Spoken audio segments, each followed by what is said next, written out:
Hello,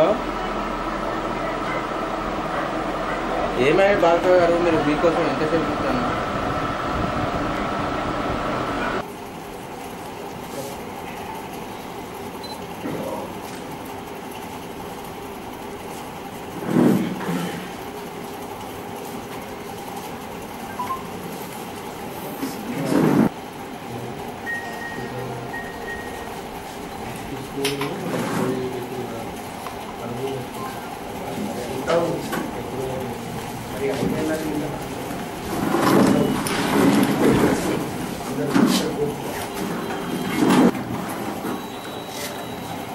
DSCL గారు తేదీ 8/7/2011 సమయంలో మన డిస్ట్రిక్ట్ లెవెల్ స్టాకిస్ట్ పాయింట్ అయినటువంటి బెల్లంపల్లిలో ఉన్నటువంటి దానిపైన అప్పుడు ఇన్ఛార్జ్ ఆఫీసర్ ఉన్నటువంటి డిప్యూటీ తహసీల్దార్ మధుహోలం అశోక్ గారి పైన అధికార దుర్వినియోగము మరియు అవినీతికి పాల్పడినాడని చెప్పేసి అతని మీద కేసు నమోదు కంప్లైంట్ ఇవ్వడం జరిగింది.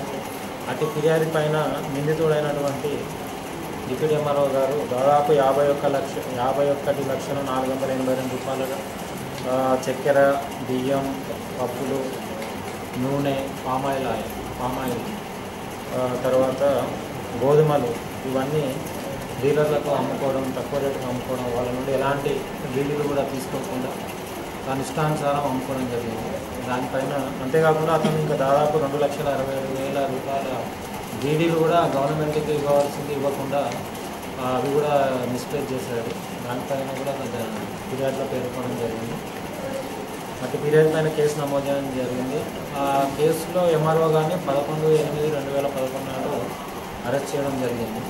అయితే అతను ఇచ్చినటువంటి కన్ఫెషనల్ స్టేట్మెంట్ ఆధారంగా అతను ఎవరెవరికి డీలర్లకు అయితే ఇచ్చాడో వాళ్ళని ఈ రోజు నాడు మనము తీసుకుని వచ్చి అదే కేసులో కోర్టుకి రిమాండ్ గురించి పంపడం జరుగుతుంది. సెక్షన్స్ 406, 420 ఐపీసీ మరియు సెక్షన్ 411 ఐపీసీలో కేసు నమోదు చేసి వారిని సెక్షన్స్ 406, 420 ఐపీసీ మరియు సెక్షన్ 411 ఐపీసీలో కేసు నమోదు చేసి వారిని